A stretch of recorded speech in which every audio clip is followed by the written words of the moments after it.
Okay, I think we can start sharing again.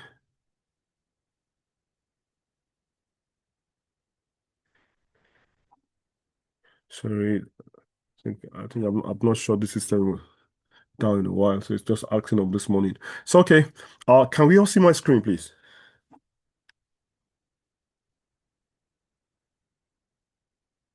If you can see my screen, you can just give me a thumbs up, please.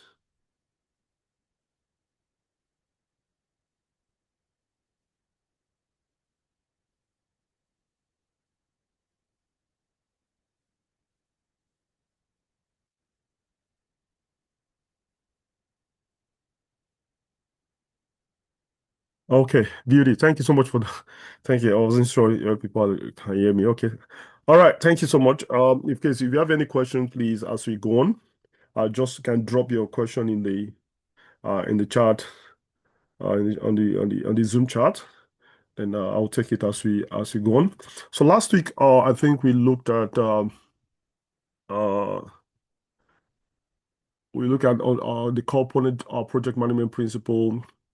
We explained the role of the project manager. Uh, I tried to differentiate between project programs and portfolios, and we compare major project management methodologies. I think today we're going to start with the project lifecycle. Uh, talk about some terminology as we proceed.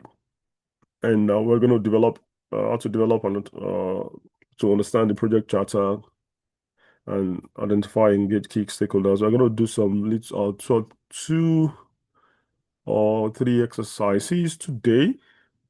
So we're going to manage our time effectively today. And I think I got some feedback that I think I was a bit too fast for some people. Um, like I said, the core of the people who are here today are mixed people. Some have foundation in project management already. Some are preparing for their PMP, so some are not. So we try to balance that mix.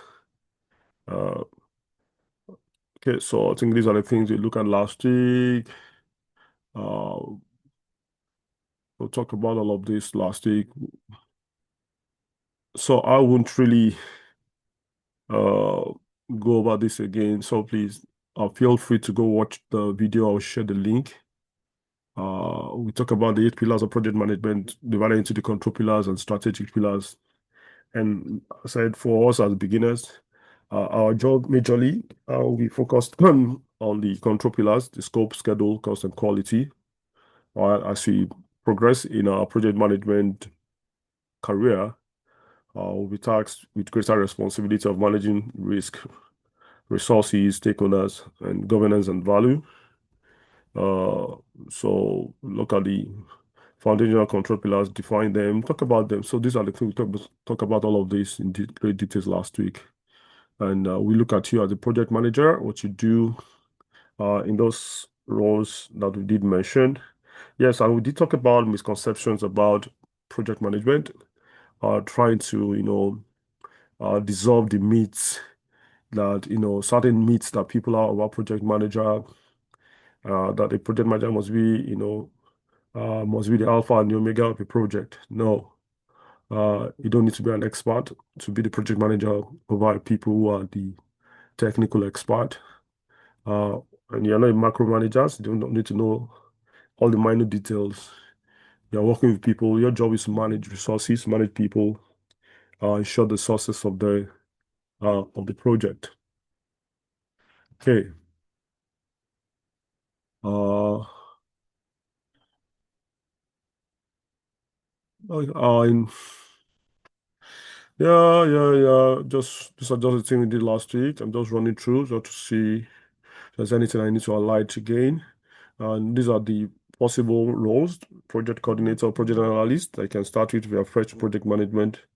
And as you project manager, some of us can actually take some project manager role depending on the complexity of the project. Some project might be so small. Uh, okay, and now we look at this also differentiate between project programs and portfolios. Basically last week. Okay. Those are the things we looked at last week. And we'll talk about the different methodologies of the waterfall, the agile, the hybrid. The world is tilting to more of hybrid. Agile are more of the project management methodology used to manage IT projects. While waterfall is like the usual traditional project management methodology, especially used in infrastructural construction project. But the world is leaning toward more of hybrid, ability to combine the agile and the waterfall together. And it's more about a mentality. We call it agile thinking. So the Link 6, more manufacturing areas. Prince 2 is the UK. And PM bulk is developed by the USA and the Canada. So what we lean towards is the PMI. So in here in Canada, for those who want to do PMP. All right, and I just talked about the limitations last week.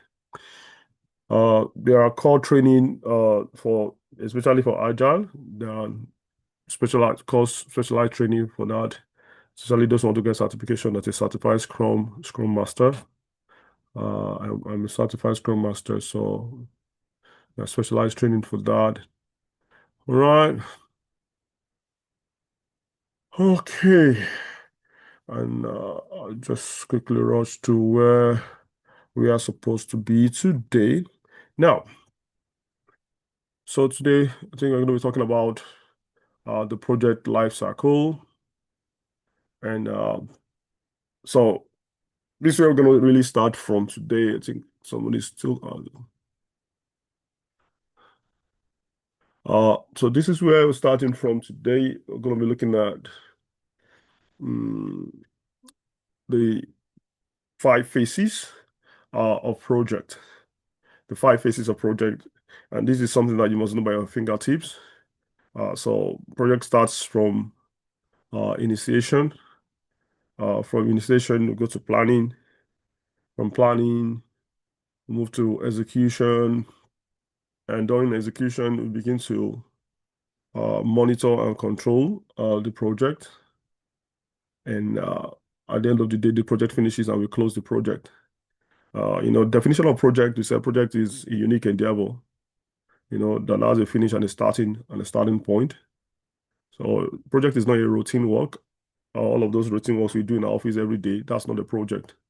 Project has a definite starting point and a definite end point. And so these are the five phases through which a project it goes through. So for every kind of project that you're involved in, we'll go through these five phases. More than often, you might be brought in, depending on the level of the project. You might be brought in at most of the time, they bring you in at the execution, monitoring and control and closure phase is when most of the times that you come in. But it's important for you to know what has happened at the initiation phase and the planning stage. Because that is very key to the success of your project. So we're going to start today on what it means to initiate a project.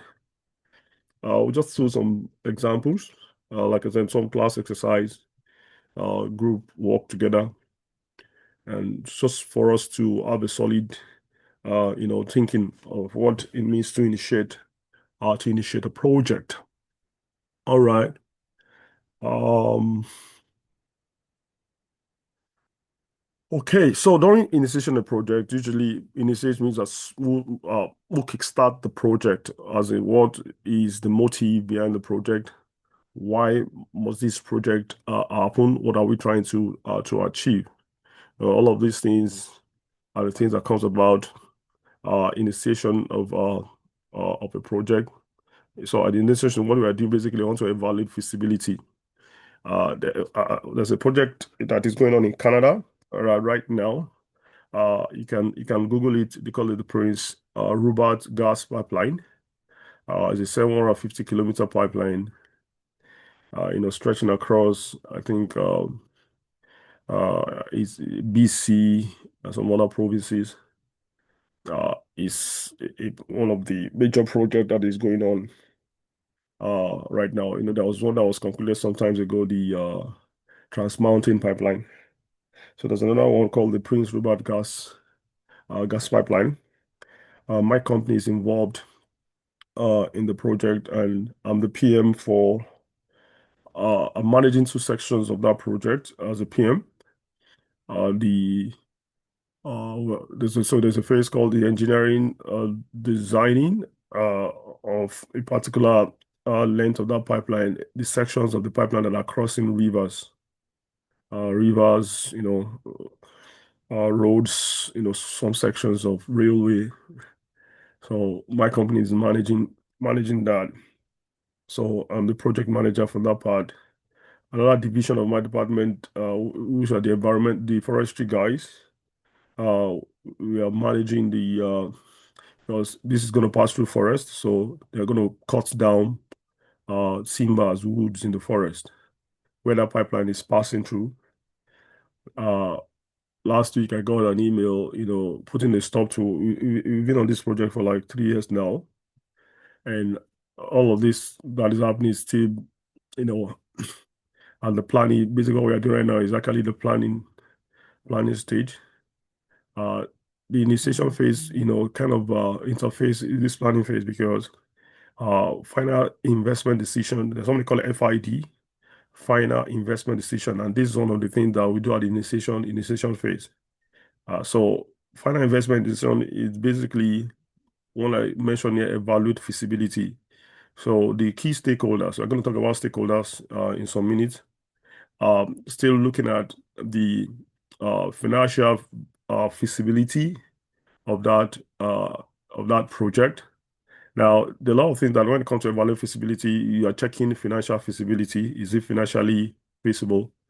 A project might not be environmental feasible, might be financial feasible, but environmental wise, might not be feasible. And trust the environmentalists to come and fight that project, and they'll fight it to stand still. For the reason why a lot of things are not happening in Canada is because of these environmental issues and community issues, indigenous people.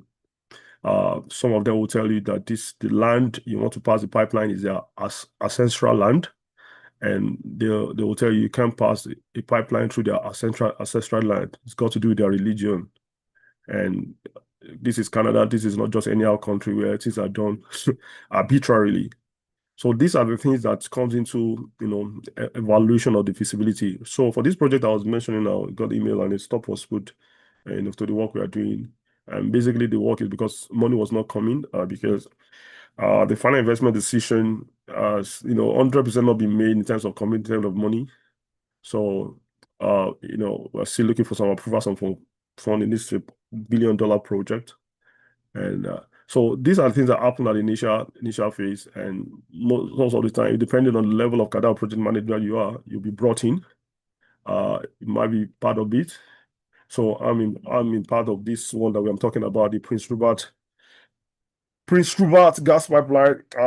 You might be interested, just Google about that. It's one of the things that's happening, big thing that's happening in Canada.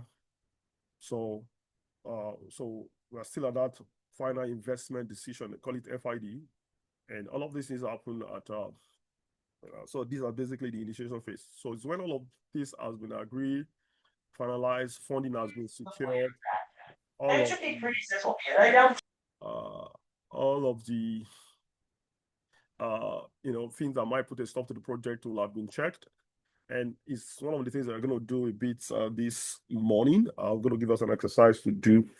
And yeah, so this initial phase is really high level of stakeholders that take part in this initiation phase.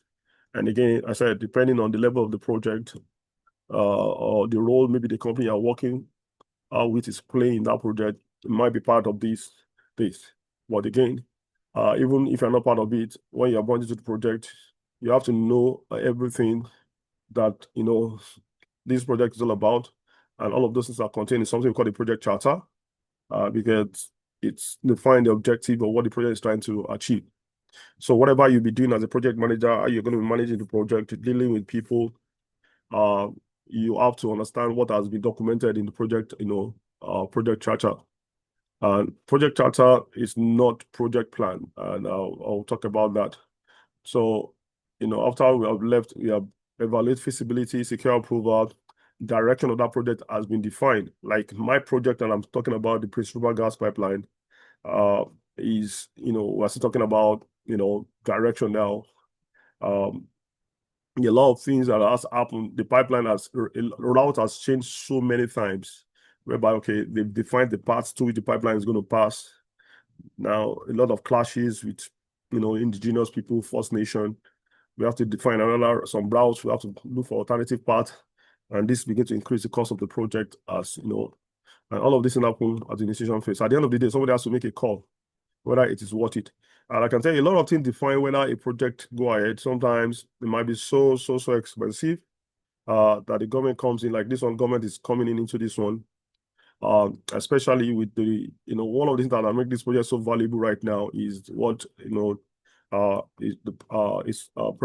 President Donald Trump is doing to Canada, as, it's giving them more resolve why this project has to go on.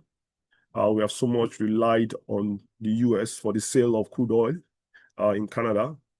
Now, Canada is looking at expanding the sales of its product, crude oil, to the Asian nations, to the European nations.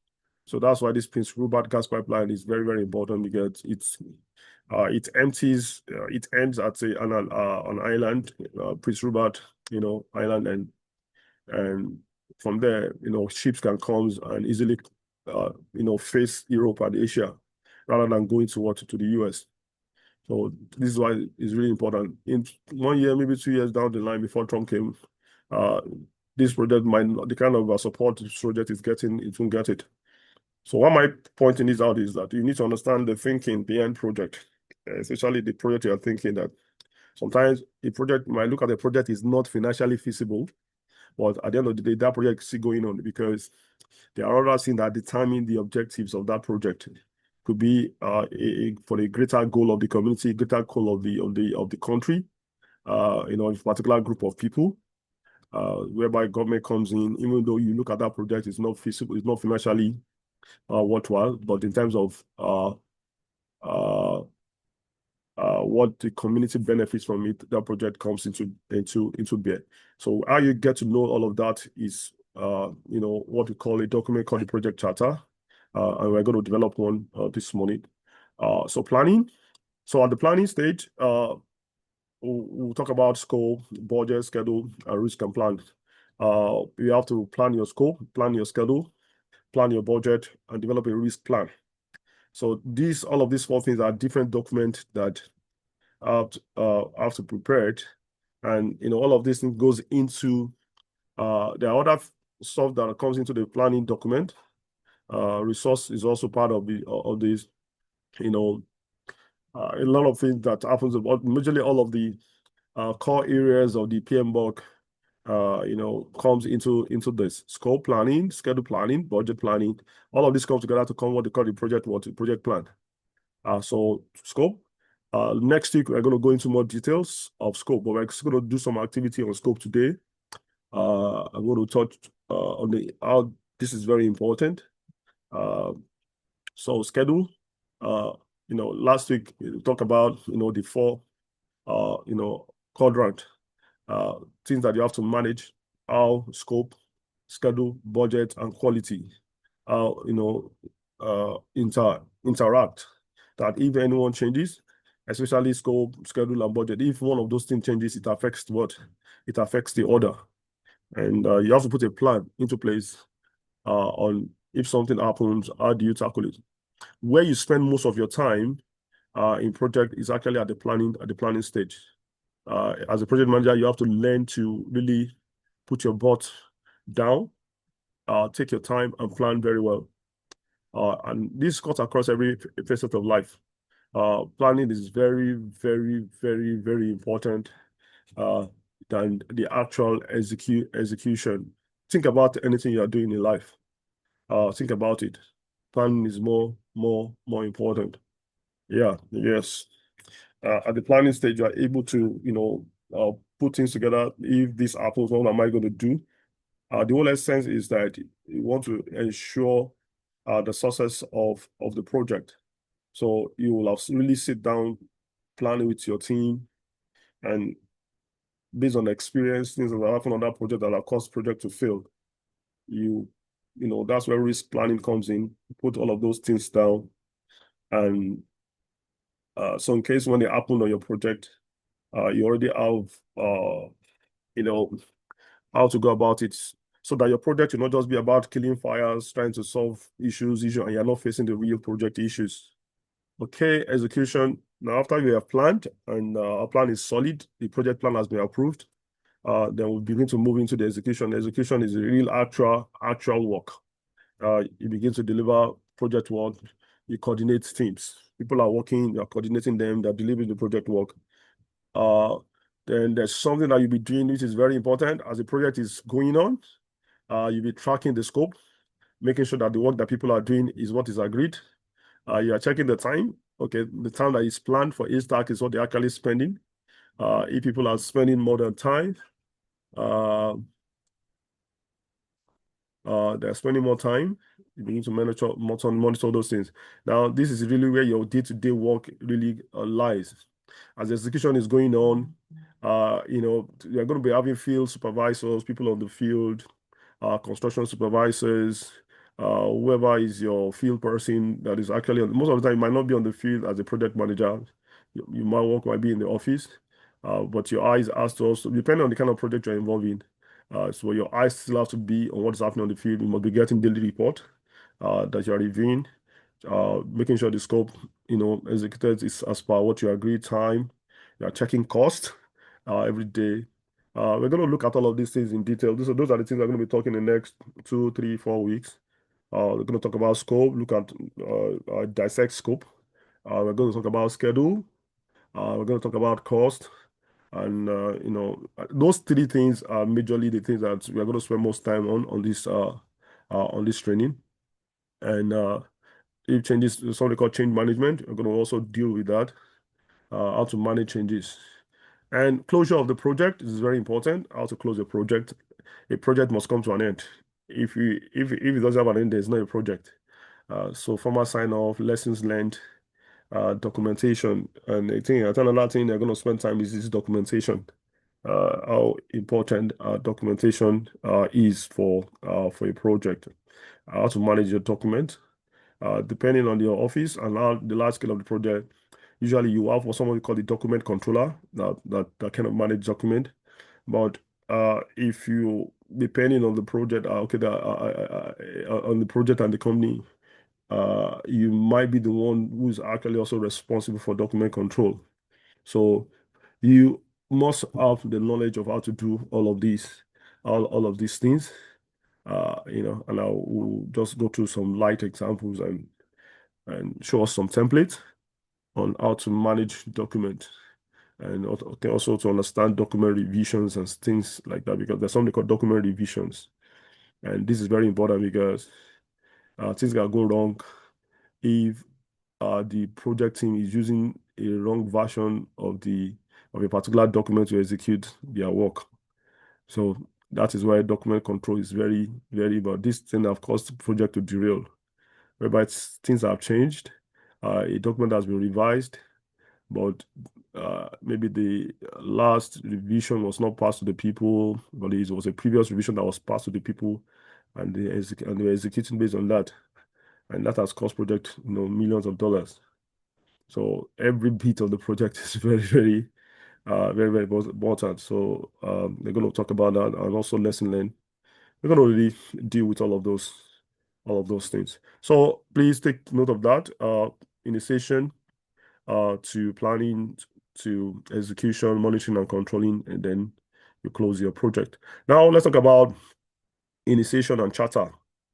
Okay, basically, if there's no charter, there's no project. It's as simple as that. If there's no project charter, then you don't have a project. Project charter is basically the sign-off document on that tells, okay, we can go ahead with this project.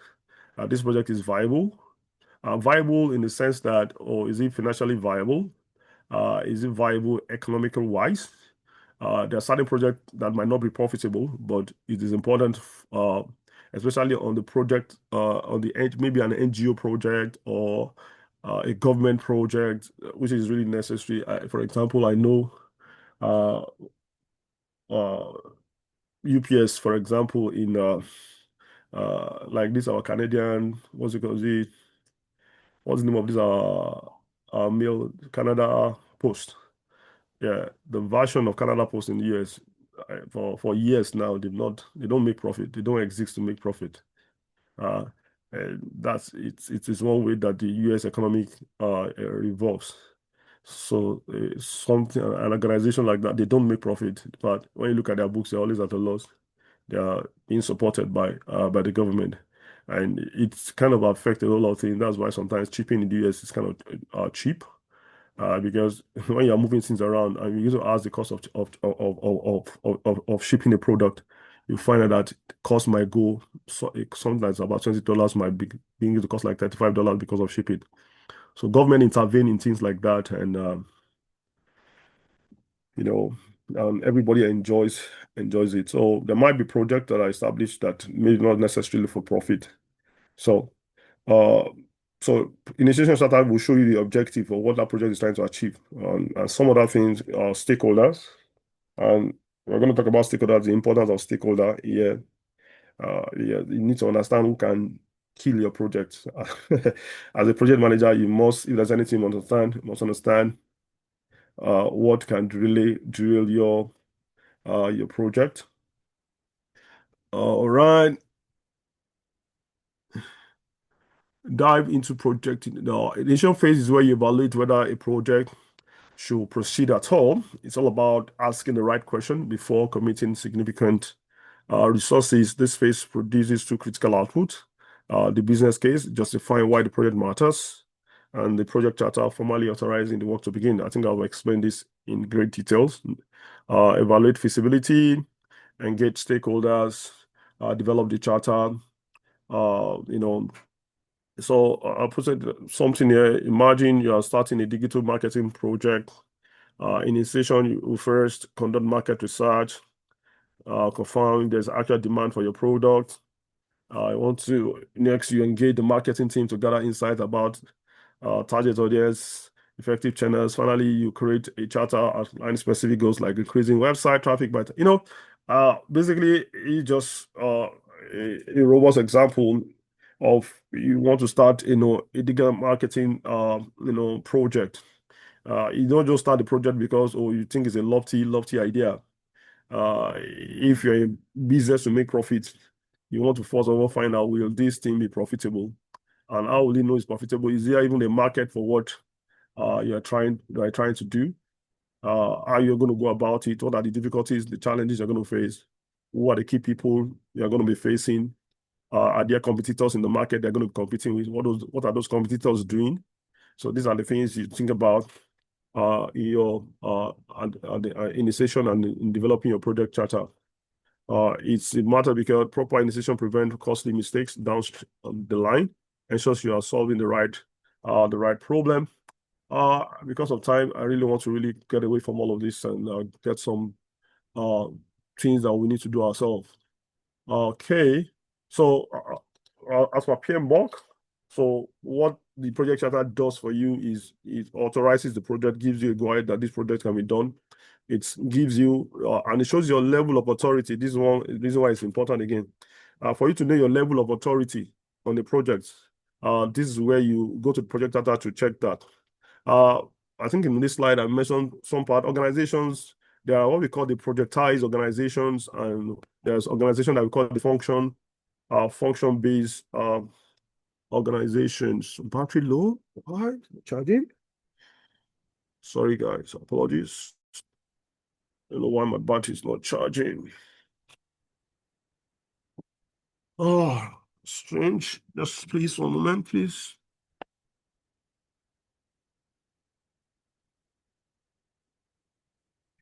Uh,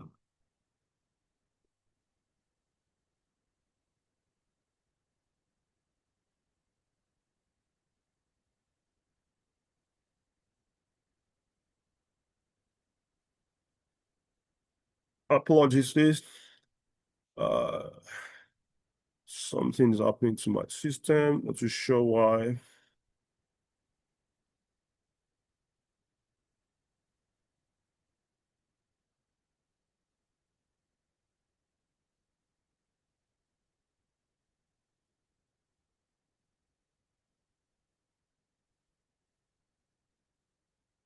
But for this, why is this happening? Just a moment, please.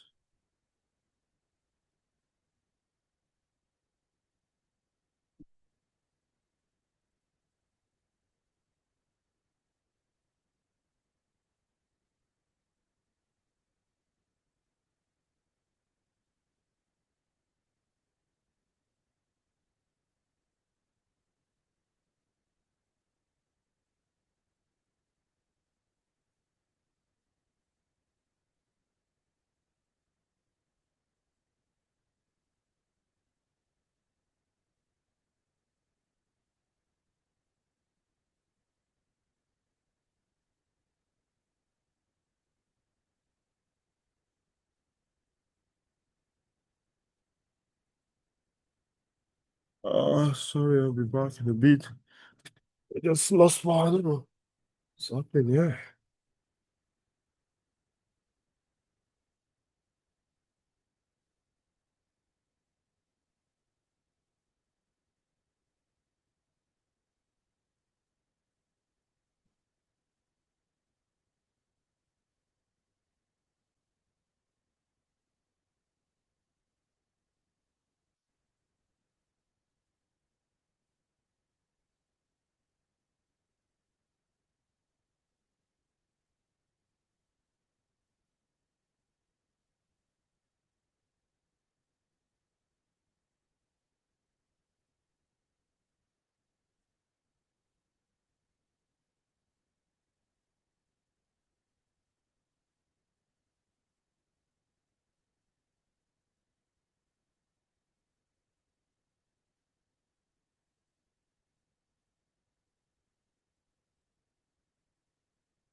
Oh, something's happening. I can't explain. Okay, think.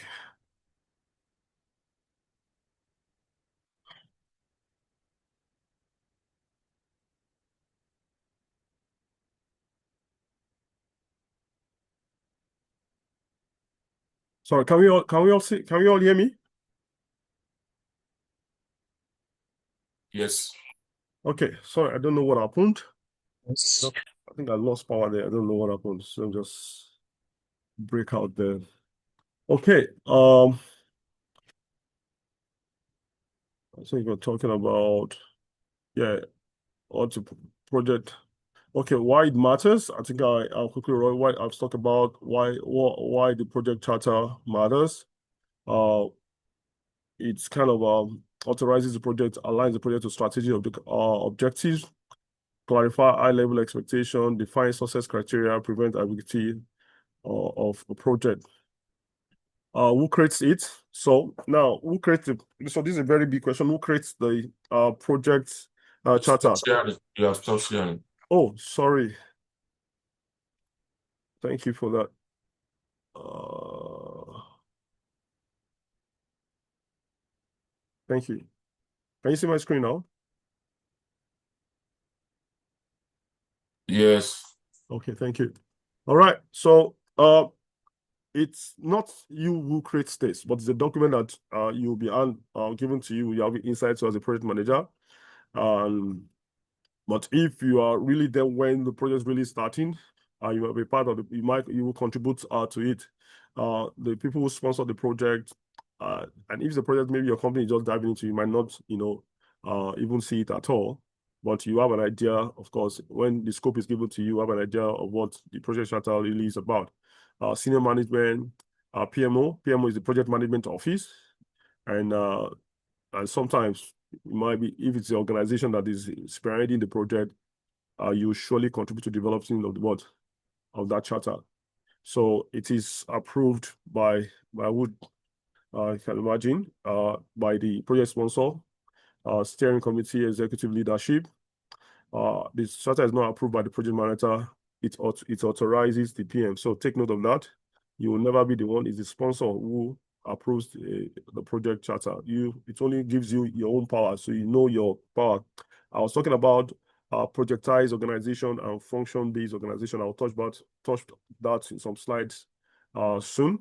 I'm going to take 5 minutes break. Once it's 9 o'clock, then I think that's one of the feedback. Take break.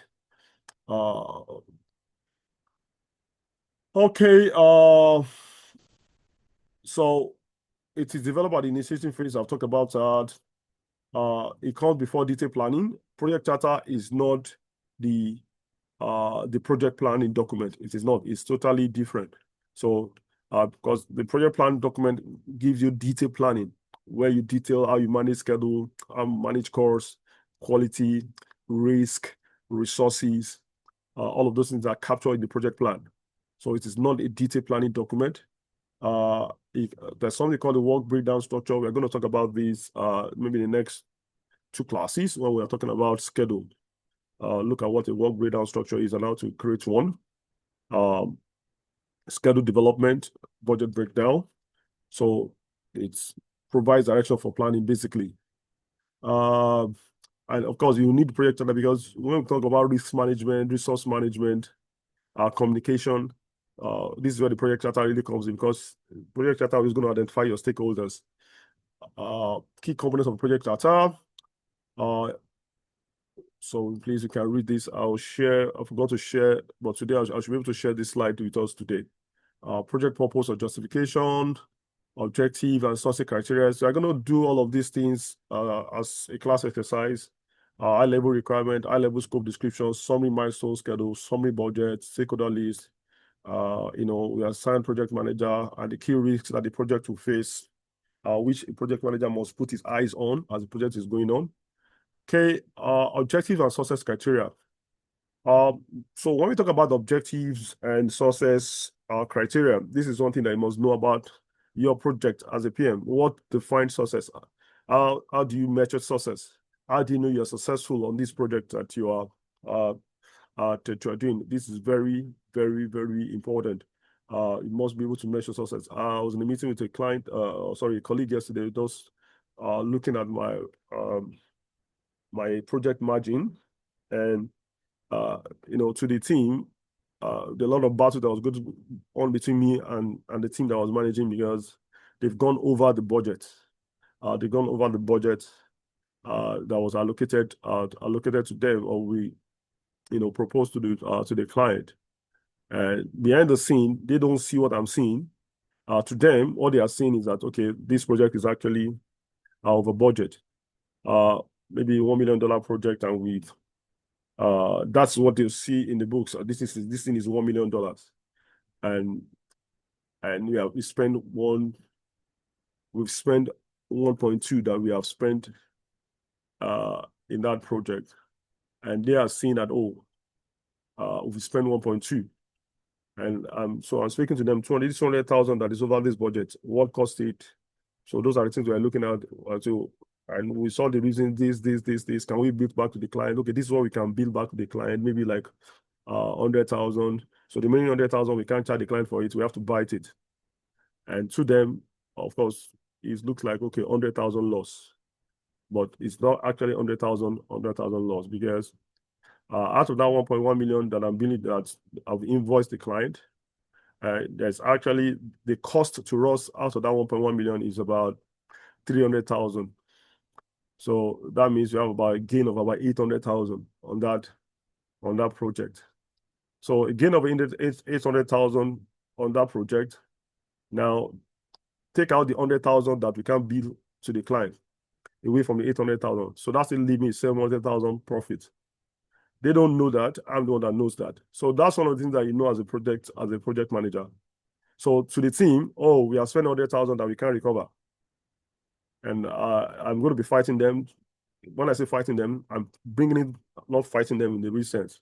I'm bringing to their face, hey, guys, what happened? Why this 100,000? My margin is still behind, because to the organization, the success criteria for that project is minimum of 30% profit. Now, 700,000 out of 1.1 million invoice is far, far, far more than 10% profit. So I'm far, far, far, far above my success criteria. So that give me that wiggle room, that confidence. I can even go like 200,000 over 200,000 over budget, 300,000 over budget, and I'll still be between uh my success criteria of profit. So these are the things that you are aware of a project where you want to know where you are, the boundary of your success. And the general team might not know all of these details, but they don't even know what it costs, what the cost to carry out on the project. But you will know that as a PM because those are things you are putting your eyes upon. So please, you must know that. What is the success criteria of your project here? Are you trying to reduce costs? Are you trying to increase system uptime to 99? Depending on what you are doing on the project, you must understand what defines success. And all of that will be stated in your project charter. What is the success? What the success of that project is going to be based on. I won't waste much of time on this. Just quickly rush through it. Defining project objective, clarity, alignment, direction. What we call SMART goals. Your objective must be specific. There must be specific. We are trying to achieve this margin. We're trying to get this level of efficiency. If you are building a power station, this power station must be able to function 95%. Downtime must be 5%. There must be specific things that must be measured at the end of the day to say, okay, this project is what is a success. Community acceptance. All of these things will be defined in your project charter. The sponsor will have said because you will not be the one to you won't set your own question. Basically, that's what project charter is all about. You are not the one setting your own question. The sponsor are setting the question for you, and the answer that they want you to have is there. So whatever answer you provide against the answer they expect is what determines your success. So measurable, achievable, relevant, and time-bound. I'm sure we all note all of this smart. So your objective must be very smart. Basically, that's what we are saying here. Smart objective in action. An example here, launch a marketing campaign to increase website traffic by 20% within 3 months. So look at this statement here. It is specific. What we are trying to achieve, launch a marketing campaign, is measurable. That if that project is successful, we must have a minimum of 20% increase in website traffic. If you don't get up to that 20%, your project has failed. Achievable within budget and team capacity. Is it achievable? So you want to look at, okay, what's the budget that's been set? And we have the capacity of the people who can build all of those things relevant. This project is relevant to the organization. Those are the things that they captured in your project charter. Is it relevant to us? And time bound within 3 months. We want to do this within 3 months. I won't waste time about this activity. There's more robust activity I want us to do. This is just a question anyway. Review the sample objective below and determine whether each meets all 5 smart. Then don't worry about this one. I have something I want us to do. Time will not really, because it's going to take us a bit of time to do that. Okay, high level scope. What is included? Okay, so in the project charter, usually it's still captured high level scope of what we are trying to do. So it's high level. They won't prove the what I call it, the details, scope, details, like the full details of the scope will not be captured in the charter. It's just in the high level of what is going to be achieved and high level of what is excluded and major deliverables. Example, ERP deployment across finance department. So, they'll tell you we are not including HR module integration, all of those things. It just shows a high level scope. So that's why you as a project manager must understand what scope is. And I'm going to talk this little here and we'll do a little assignment. Sorry, little classwork here. But in greater details, we're going to look at scope. This is very, very important. I'll show you, again, I'll show us emails or something, as a live example of emails exchanged on because of scope discrepancies, of scope misalignment, and what that can really cost. These are things that you're going to face. And this is something that can make or mar you as a project manager. This thing that can cause you to be sacked. if you don't understand, if you if you fail in this area, because this is a matter of money, basically. It's a matter of money. If a client feels that, oh, I've told you to do this, is our expectation that we expect you to do this, but you didn't do it. It could be a litigal or go into litigation, right? And a reputation damage to the client. So please, we're gonna look at just a simple example, just to kind of juggle our brain a bit, and so prevent scope creep, uncontrolled changes and addition. So basically, when I say scope creep, I think I mentioned this last week. Scope creep is things that you did not agree out of scope. Things that you not agree with the client that comes in later into your project that called scope creep. So you must avoid this, like you avoid virus. It can derail schedules and blow budget. Clear scope documentation gives teams a basis to evaluate and push back on plan request. As a PM, you must be able to push back. And when I say push back, it's not, hey, I'm not going to do this. No, that's not what we're saying. Right? You must be able to say, no, this is not part of it. If you want us to do this, then we need to really sit down and talk about it. It is very important. And technical people need to be very, very careful. I think I also discussed it last week. When you're working with technical people, you have to be very careful. And that's why your eyes must be daily monitoring what people are doing as you're getting your daily report. So, I think we're going to talk about this in monitoring and controlling.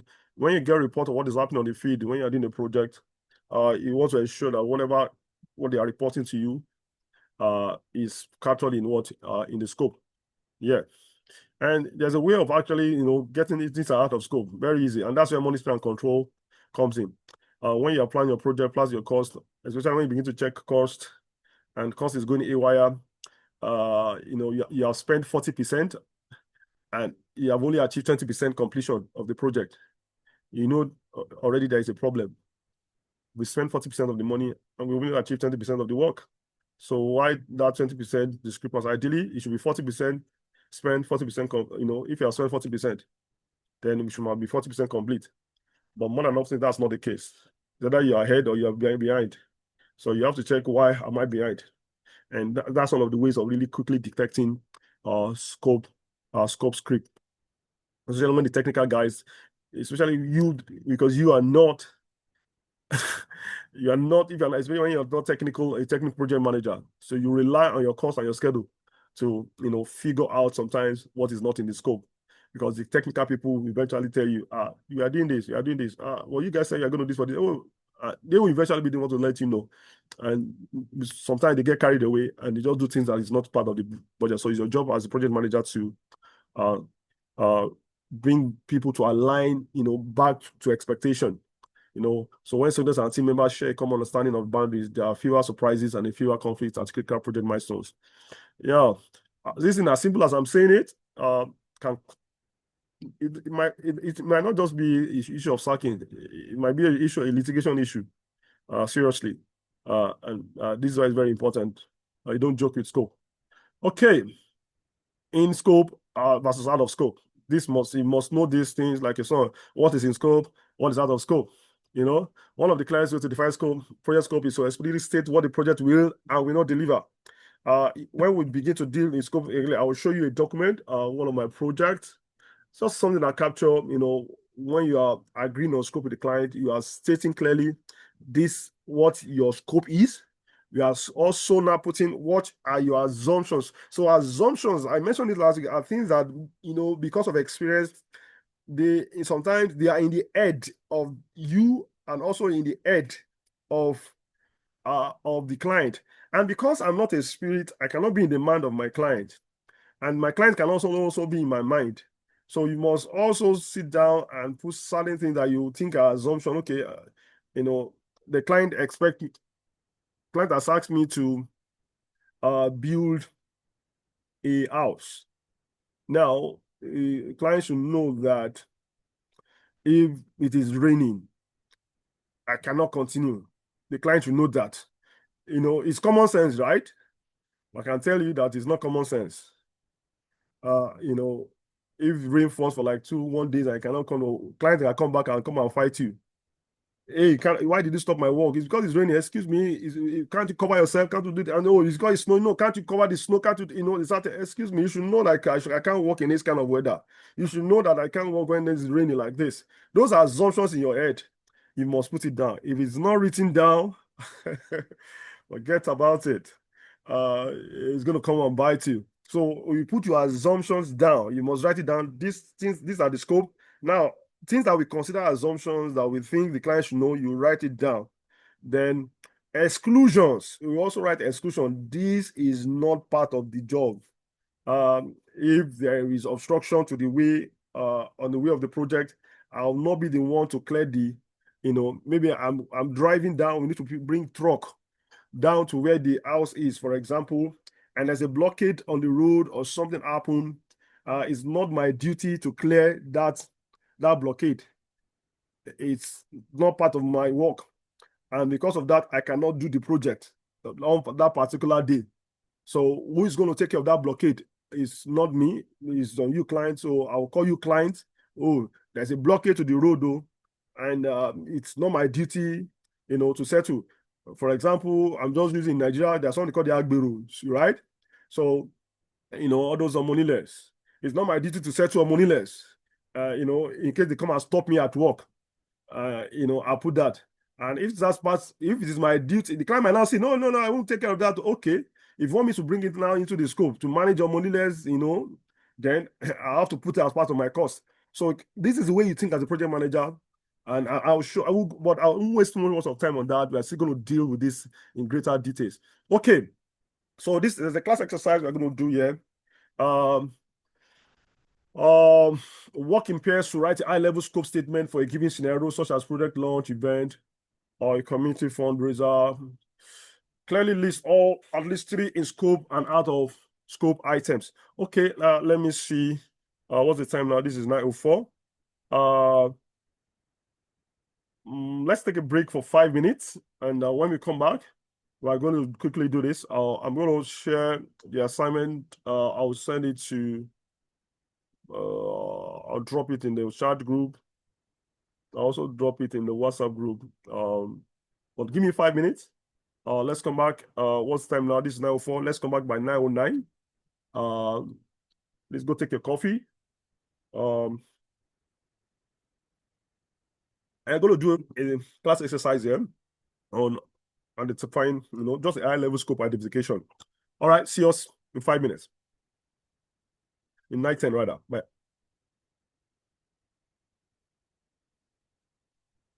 Okay, I think there's a question here. Who's asking a question?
Okay.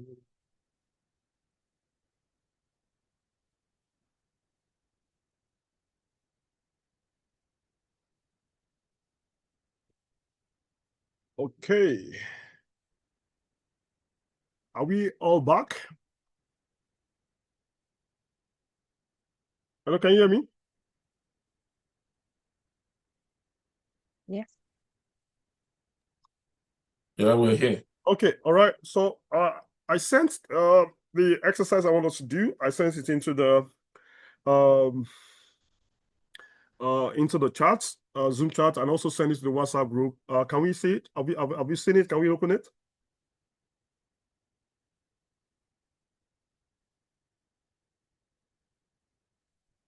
Please, if you have seen it, if you open it, let me know.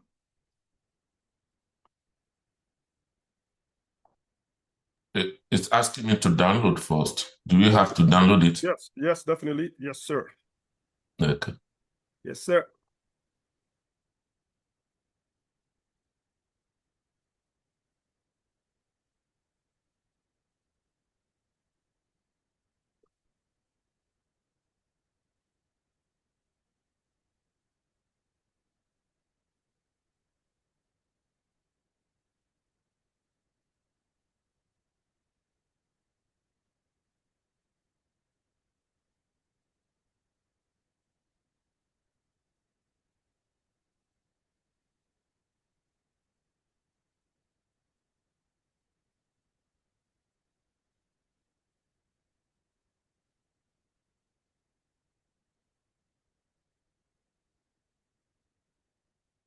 Have you all seen it?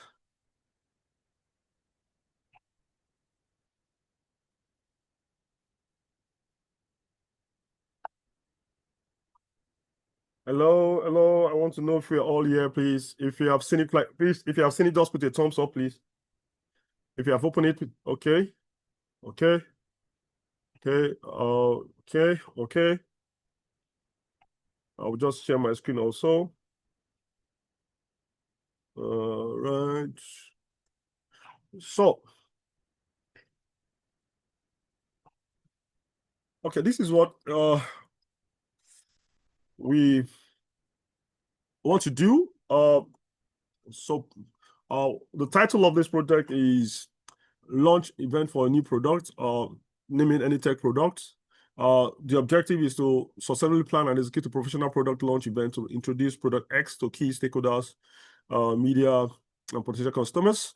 So the scope is all written down here, breaking down into event planning, venue and logistics, event program, audio visual setup, all of those fun stuff. What you discuss with the client, you think you have agreed with the client. Now, eventually, the client now send you a formal document later after you guys have agreed. That's what is in part 2 here on what they want you to do. So your job basically now is to look at what you discussed, what you think you've agreed with the client, and what the client is saying. And what I want you to help me to do is identify what is in scope, what is out of scope, what requires change, what requires change request. Change request basically is that we're going to talk about this when we learn about change management.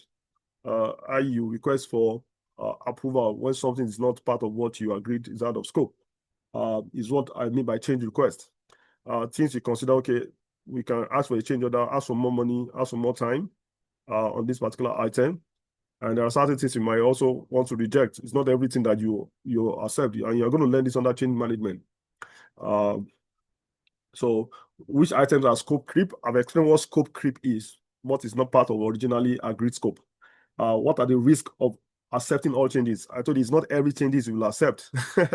And you as a project manager must be able to evaluate that. It's not everything that the client throws at you. Okay, let's accept it. We'll just ask for more money, ask for more time. Some you might have to say no, because if you accept it, it's going to create problem for you down the line. So what should the project manager do next? So these are the things I want you to do, and I'm going to split us into two groups. And I'm going to give us 20 minutes. 20 minutes is a lot of time. So please, let's quickly finish that. If you finish before that time, please, you can close your room and just come back. So I'm going to put us into 2 rooms. So please appoint somebody who is going to present for you in your team when we come back. All right.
What's happening here? Are we working here? We have been added to the breakout session. Okay. There's something you're supposed to do. Did you guys hear me? What I asked us to do? The questions. Yeah, you're supposed to do it. Yeah.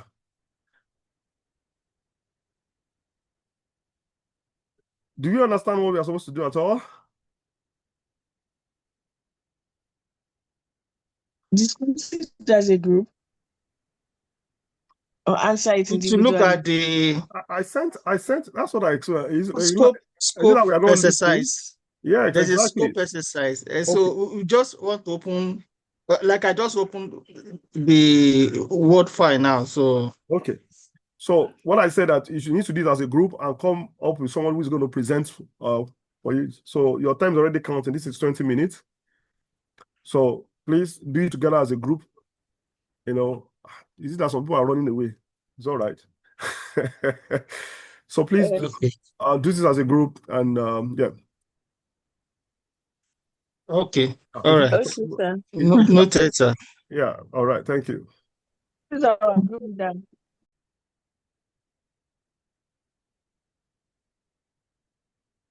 Okay, hello. Hi. Hello, can you all hear me? Yes. I can. So are we so do you understand what we are supposed to do? Yes. We're supposed to match the request. Yeah, so please go to that document. So there are 2 things that are provided there. What you agree with the client, that is the scope, and you see there what was agreed, and you see part 2 of it, what the client sent after the request, and your job is to identify what is in scope and what is out of scope. What is in scope is basically, oh, we discussed it with the client. That is what is in scope. Oh, we didn't discuss it with the client. That is out of scope. And in there, you also identify, okay, the things that are out of scope.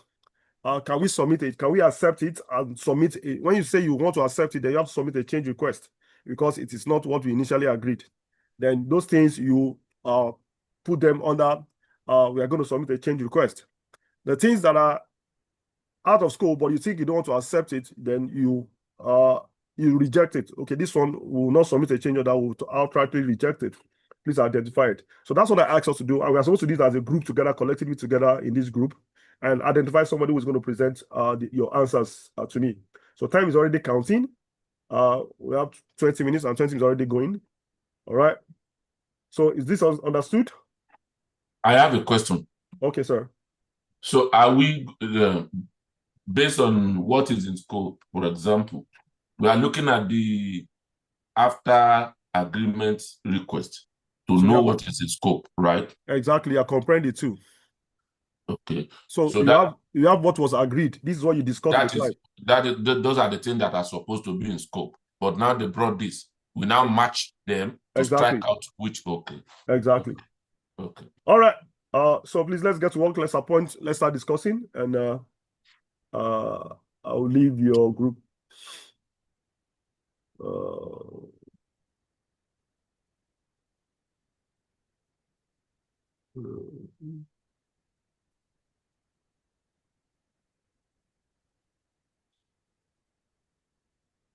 Please, let's get to work, please. You're supposed to do it as a group. You guys are project managers. You need to start acting as a leader, yeah? Part 2. Part 2. Client's final request after agreement. The client later sends the following additional requirement: upgrade venue to a premium hotel ballroom, increase guest capacity to 300 attendees, This add is a live high class stream. client too. Yeah. Add live streaming for online audience, include professional video recording and photography. 5, invite industry influencers and media partners. 6, provide full course catering. 7, develop a dedicated event website with registration portal. 8, create and distribute branded merchandise, gift packs. 9, arrange transportation for VIP guests. 10, extend event to the 10 a.m. speakers. And 12, provide simultaneous translation services. So, student task, instructor is in school.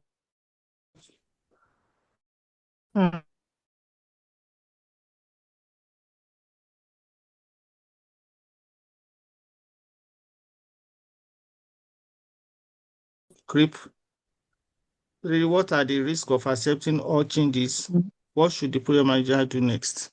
So, what is in scope, I believe,